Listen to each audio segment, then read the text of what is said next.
अरे बीजेपी वालों, surgical strike अगर कहीं करना है तो असदुद्दीन ओवैसी, जिसको तुम बोलते भड़काऊ भाषण देता है, मैं तुमको फिर से बोल रहा हूं, अगर तुम में हिम्मत है तो पिछले कई महीनों से लद्दाख में डेप्सांग प्लेन में 920 स्क्वायर किलोमीटर पर चीन की फौज भारत की सरजमीन पर बैठी हुई है। नरेंद्र मोदी, सर्जिकल स्ट्राइक करो आप चीन के ऊपर, क्यों खामोश बैठे हैं? वजीर आजम आप इस मुल्क के और चीन का नाम लेने से डरते हैं। सर्जिकल स्ट्राइक करो आप, हम तायद करेंगे आपकी। आप सर्जिकल स्ट्राइक करो और उन 920 स्क्वायर किलोमीटर पर जो चीन की पीएलए फौज बैठी है, उखाड़ कर फेंको उनको आप।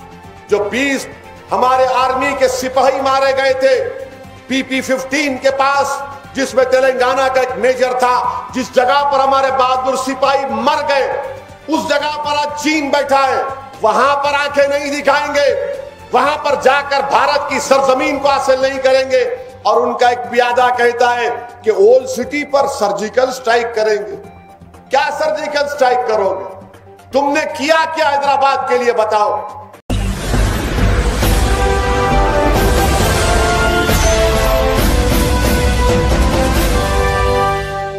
बीजेपी हैदराबाद में कामयाब हो जाती है बल्दी इंतखाबात में, तो बीजेपी पुराने शहर में सर्जिकल स्ट्राइक करेगी और सर्जिकल स्ट्राइक करके वो पाकिस्तानियों को और रोहिंग्याओं को निकाल देगी। हम बीजेपी के लोगों से बोल रहे हैं कि इतने उताले क्यों पड़ गए आप? आखिर क्या वजह है कि एक बल्दिया इलेक्शन के लिए आप ना सिर्फ पुराना शहर की आवाम बल्कि पूरे हैदराबाद की तौहीन कर रहे हैं? और ये कहना कि पुराने शहर में पाकिस्तानी रहते हैं। मैं पूछना चाहता हूं वजीर आजम नरेंद्र मोदी से और वजीर दाखिला अमित शाह से, क्या आपके पास कोई डेटा है कि यही आपका सबका साथ सबका विकास है कि एक बल्दिया के इलेक्शन को जीतने के लिए आप पूरे हैदराबाद को बदनाम कर रहे हैं? वो हैदराबाद जो मुल्क का एक ग्रोथ इंजन है, जहां पर करोड़ों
नफरत पैदा करना और नफरत की बुनियाद पर अपनी सियासी रोटी सेकना चाहती है।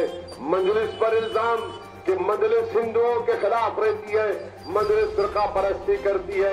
अरे ये इल्जाम लगाने वालों, तुम चुल्लू भर पानी में डूब पड़ो। क्या तुमने नहीं देखा कि कैसे अकबरुद्दीन ओवैसी ने लाल दरवाजे की मां काली मंदिर के लिए हुकूमत से मुतालबा किया, उस मंदिर के लिए 10 करोड़ रुपए दिए जाएं? क्या ये मजलिस ने नहीं पूछा?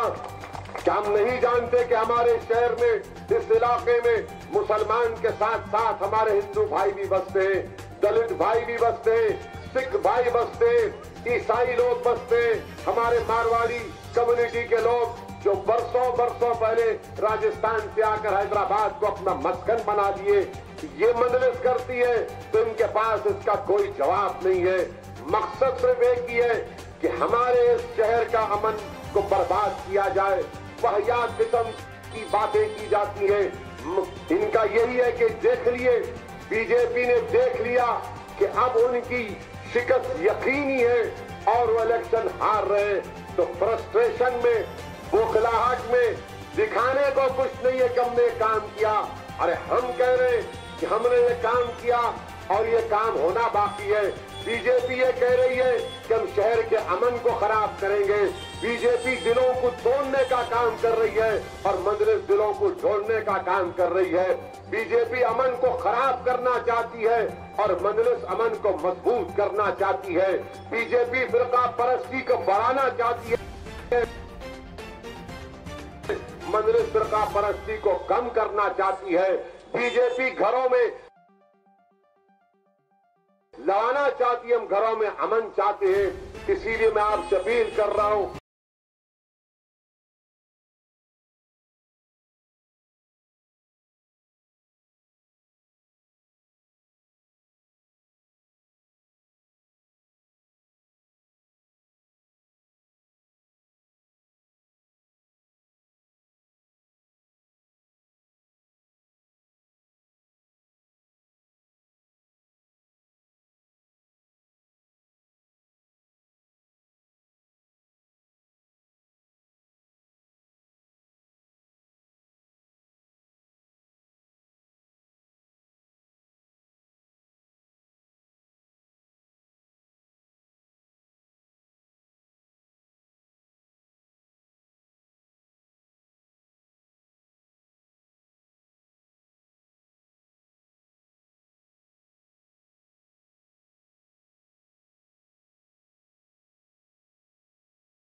होगा। बताओ बीजेपी वालों, हमने जामबाग से 5 साल पहले डी मोहन को टिकट दिया, अब रवि को टिकट दिए।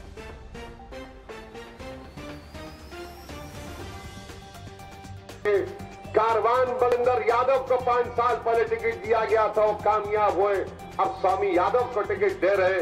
तो बीजेपी के पास हमारे चुपते हुए सवालात का जवाब नहीं है। हाँ, मैं एक और सवाल कर रहा हूं बीजेपी से, जो कह रहे हैं ना कि अगर हैदराबाद में बल्दिया का इलेक्शन जीत जाएंगे तो पुराने शहर में सर्जिकल स्ट्राइक करेंगे।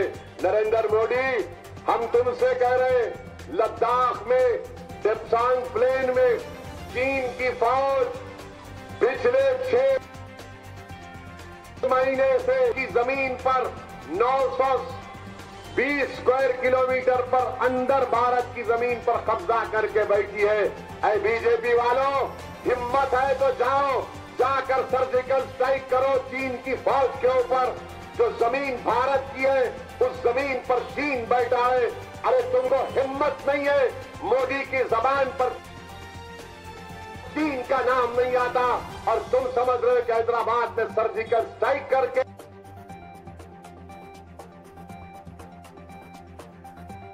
हिंदुओं में खौफ दिलाकर हमारे हिंदू भाइयों का वोट हासिल करोगे। अरे देश देख चुका है कि तुम सिर्फ झूठ बोल सकते हो, तुम काम नहीं कर सकते। सर्जिकल स्ट्राइक करना है तो डेप्सांग प्लेन में करो। चीन की फौज भारत की जमीन पर बैठी हुई है। चीन की फौज उस पेट्रोलिंग पर PP-15 के पास बैठी है जहां पर हमारे 20 सिपाही मारे गए थे, जिसमें तेलंगाना का मेजर भी शामिल था। इनके पास इसका कोई जवाब नहीं है। हैदराबाद में 100 साल के बाद इतनी बड़ी बारिश हुई, सैलाब आया, तो नरेंद्र मोदी की हुकूमत ने 1 पैसा नहीं दिया, 1 पैसा नहीं दिया। कर्नाटका में सैलाब आया तो करोड़ों रुपए दिए, जब मैं ये सवाल करता हूं कि तुमने हैदराबाद की आवाम के लिए कितने पैसे दिए, तो फिर इस तरह की वाहियात गुफ्तगू शुरू हो जाती है कि मजलिस ऐसी है, मजलिस खुला है। अरे मजलिस को छोड़ो, तुम्हारा रिकॉर्ड क्या है बीजेपी? तुम्हारे पास कोई रिकॉर्ड नहीं है। मजलिस से नफरत क्यों है? क्योंकि पार्लियामेंट में मजलिस के खाली 2 रुकने पार्लिमान है, मगर पूरी पार्लियामेंट को अल्लाह के फजल करम से अगर कोई हिला के रख देते अपने दलाइल से, तो मजलिस के अराकीन पार्लिमान है। बीजेपी को मजलिस से नफरत इसलिए है कि तलाक का मसला हो, मजलिस ने दलाइल के साथ बीजेपी के झूठ को बेनिकाब किया कि ट्रिपल तलाक के कानून के नाम पर मुस्लिम खवातीन से इंसाफ नहीं बल्कि उनसे नाइंसाफी से नफरत इसलिए है क्योंकि पार्लियामेंट में खड़े होकर अनलॉफुल एक्टिविटीज प्रिवेंशन एक्ट जो बनाया गया, जिसमें पूरी दुनिया में सबसे बदतरीन कानून है, तो वो है जिसमें 120 दिन का डिटेंशन पीरियड है।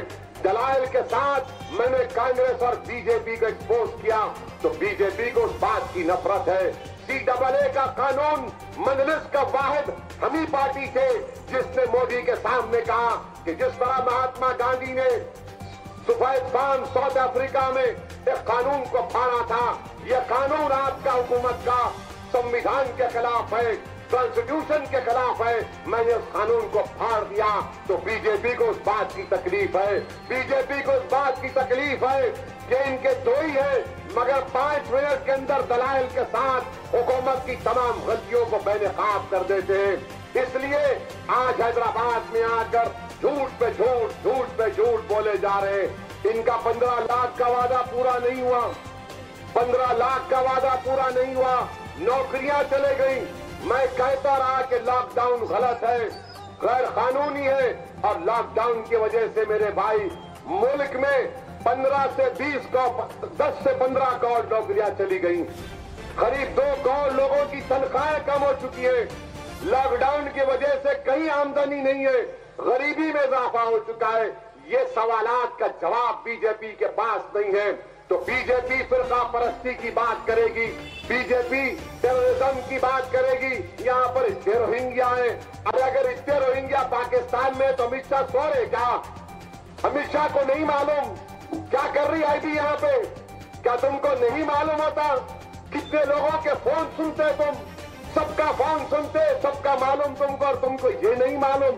मगर इलेक्शन का मामला है, इसलिए नफरत पैदा करो, नफरत की बुनियाद पर हासिल करने की कोशिश कर रहे हैं। मैं आपसे अपील कर रहा हूं कि आप बेखौफ होकर पूरे इत्मीनान और एतमाद के साथ 1 दिसंबर के दिन अपने घर से रवाना होकर पोलिंग बूथ को जाइए।